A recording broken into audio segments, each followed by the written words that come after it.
สบายดีทุกท่านยินดีต้อนรับเข้าสู่3 ต่ออนุรักษ์ภาษาวรรณคดีและวัฒนธรรมลาว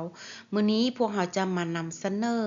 นักธุรกิจลาวส่งเสริมมรดกด้านศิลปะของลาวโดยการสร้างพิพิธภัณฑ์ศิลปะลาวในเนื้อที่กว่า80เฮกตาร์นักธุรกิจลาวผู้ที่ขึ้นชื่อ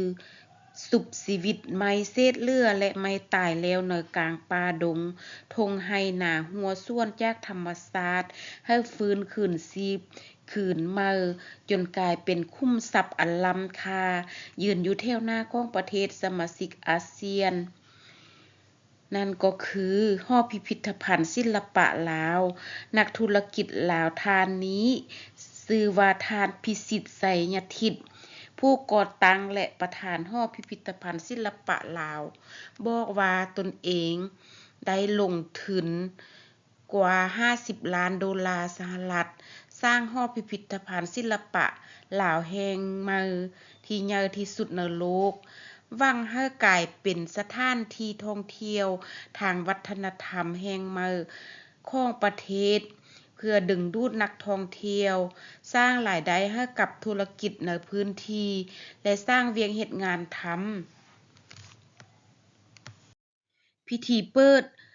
นำไซหอพิพิธภัณฑ์ศิลปะลาวมีขึ้นในวันที่6มังกร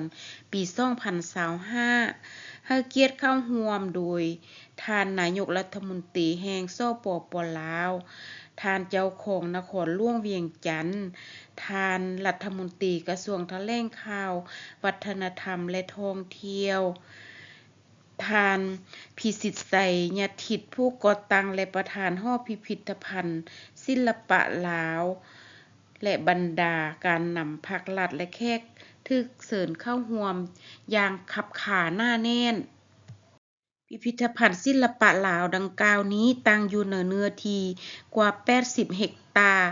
อยู่บ้านโนนสะอาดเมืองไสธานีนครหลวงเวียงจันทน์ซึ่งประกอบมีอาคารนำเสนอข้อมูลเกี่ยวกับหอพิพิธภัณฑ์อาคารต้อนรับอาคารวางแสดงงานศิลปะวัฒนธรรมตามเทศกาลต่างๆมีห้องโถงพักผ่อนชมทิวทัศน์อาคารอเนกประสงค์อาคารแสดงงานศิลปะไม้แกะสลักและรูปแต้มร้านขายเครื่องที่ระลึกโรงแรมรีสอร์ทอาคารวางแสดงสินค้าร้านอาหารเครื่องดื่มน้ำตกจำลองและอื่นๆโอกาสดังกล่าวนี้ท่านนายกรัฐมนตรีแห่งสปป.ลาวได้กล่าวว่าการเปิดพิพิธภัณฑ์ศิลปะลาวครั้งนี้บ่เพียงแต่เป็นการเปิดสถานที่ท่องเที่ยวแห่งใหม่เท่านั้นแต่ยังเป็นการส่งเสริมบทบาทความสำคัญของประเทศลาวทางด้านเศรษฐกิจสังคมและเปิดประตูสู่อนาคตที่สดใสของศิลปะวัฒนธรรมลาวพิพิธภัณฑ์แห่งนี้จะกลายเป็นศูนย์กลางเศรษฐกิจในรูปแบบการท่องเที่ยวทางวัฒนธรรมซึ่งจะช่วยสร้างเวียงเฮ็ดงานทำสร้างรายได้ให้กับประชาชนท้องถิ่นและกระตุ้นให้มีการลงทุนใหม่ในภาคบริการและการท่องเที่ยว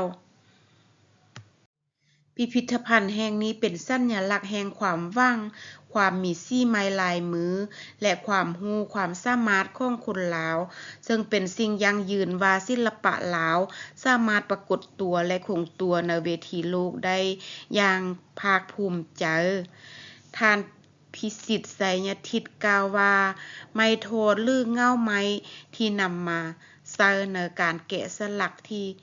นำมาแสดงนั้นแม่นเฮ็ดขึ้นภายใต้แผนยุทธศาสตร์การพัฒนาแบบยืนยงและเติบโตสีเขียวของพรรคและรัฐบาลและท่านได้ยั่งยืนว่าไม้โทนหรือเง่าไม้ที่นำมาใช้ในการแกะสลักนั้นล้วนแล้วแต่แม่นไม้หนอนค้อนตายเป็นเศษไม้จากพื้นที่น้ำท่วมที่ตกค้างในโครงการสร้างเขื่อนไฟฟ้าต่างๆหรือเง่าไม้ที่เก็บมาจากทุ่งไร่ทุ่งนาของประชาชน โดยไม้เหล่านี้ครั้งหนึ่งถือว่าเป็นไม้เศษเหลือหรือไม้ที่บ่มีคุณค่าสูงพอปานใดแต่เมื่อถูกนำมาประดิษฐ์สร้างหันเปลี่ยนให้กลายเป็นผลงานศิลปกรรมที่งดงามแล้วมันได้กลายเป็นทรัพย์สินอันล้ำค่าหอพิพิธภัณฑ์ศิลปะลาวแห่งนี้จะกลายเป็นแหล่งเสริมสร้างวัฒนธรรมที่สำคัญซึ่งจะช่วยอนุรักษ์และส่งเสริมมรดกด้านศิลปะของลาวพร้อมทั้งเปิดโอกาสให้นักศิลปากรในท้องถิ่นได้มีโอกาสแสดงผลงานของเขาเจ้าหอพิพิธภัณฑ์นี้จะกลายเป็นแม่เหล็กดึงดูดนักท่องเที่ยวสร้างรายได้ให้กับธุรกิจในพื้นที่และสร้างเวียกเฮ็ดงานทำให้หลายภาคส่วนเช่นการบริการ การค้าขายย่อย งานศิลปกรรมและผู้ประกอบการอื่นๆ สามารถสร้างเวียกเฮ็ดงานทำและมีรายรับสำหรับพิพิธภัณฑ์เองก็จะสร้างเวียกเฮ็ดงานทำแบบโดยกงให้แก่300-400 คนหอพิพิธภัณฑ์แห่งนี้จะกลายเป็นศูนย์กลางเตาโฮมความสามัคคีเป็นสถานที่หนึ่งให้ผู้คนจากทุกแห่งหนมาพบปะสนทนาแลกเปลี่ยนบทเรียนประสบการณ์ความรู้ทางประวัติศาสตร์และวัฒนธรรมพร้อมทางจะเป็นแหล่งเรียนรู้ที่สำคัญสามารถจัดกิจกรรมหลายรูปแบบเป็นต้นแม่นการฝึกอบรมสัมมนาเทศกาลวางแสดงศิลปกรรมให้แก่วัยหนุ่มเยาวชนเป็นแห่งบันดาลใจให้แก่เข้าเจ้าในการพัฒนาตนเองอีกด้วยศิลปกรรมโดยเฉพาะแม่นแกะสลักไม้แม่นหากฐานสำคัญหนึ่งของวัฒนธรรมลาวมันได้สะท้อนให้เห็นถึงความงดงามฝีมืออันปราณีตละเอียดอ่อนความสลับซับซ้อนทางวิจิตรศิลป์ที่แฝงไปด้วยความหมายอันลึกซึ้งได้บรรยายถึงวิถีชีวิตความศรัทธาความฝันความมุ่งมั่นปรารถนาของชาวลาวและความงดงามดังกล่าวนั้นได้ถูกถ่ายทอดให้เป็นผลงานที่สามารถสัมผัสและจับต้องได้ณที่หอพิพิธภัณฑ์แห่งนี้ภาษาภาพที่ถ่ายทอดความฝันความมุ่งหวังและการประดิษฐ์สร้างใหม่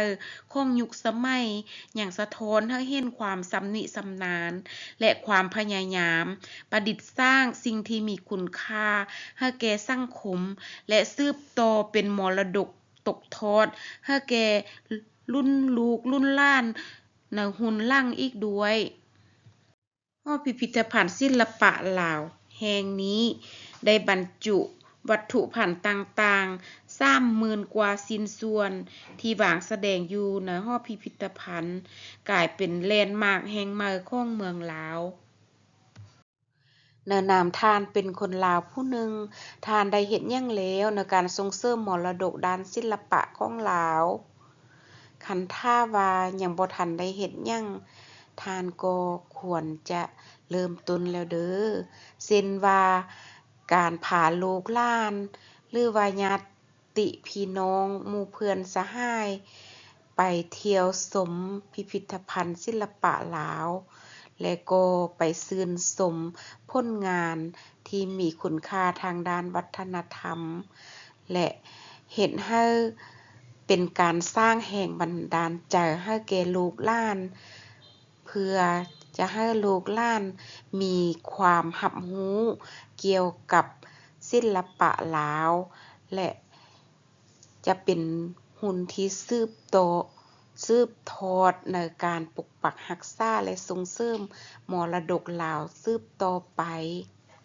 ขอขอบใจข้อมูลจากข่าวสารประเทศลาวในคลิปต่อๆไปพวกเราจะมานำเสนอความรู้และข้อมูลดีๆอื่นสู่ทานฟังอีกหวังว่าท่านจะติดตามรับฟังนำกันเนาะขอขอบใจทุกท่านที่ติดตามก่อนจากกันมื้อนี้อย่าลืมกด Subscribe กดไลค์กดแชร์และกดกระดิ่งให้ตามต่อเด้อท่านจึงจะได้รับความรู้และข้อมูลดีๆจากพวกเราเป็นประจำและพบกันใหม่ในคลิปต่อๆไปสบายดี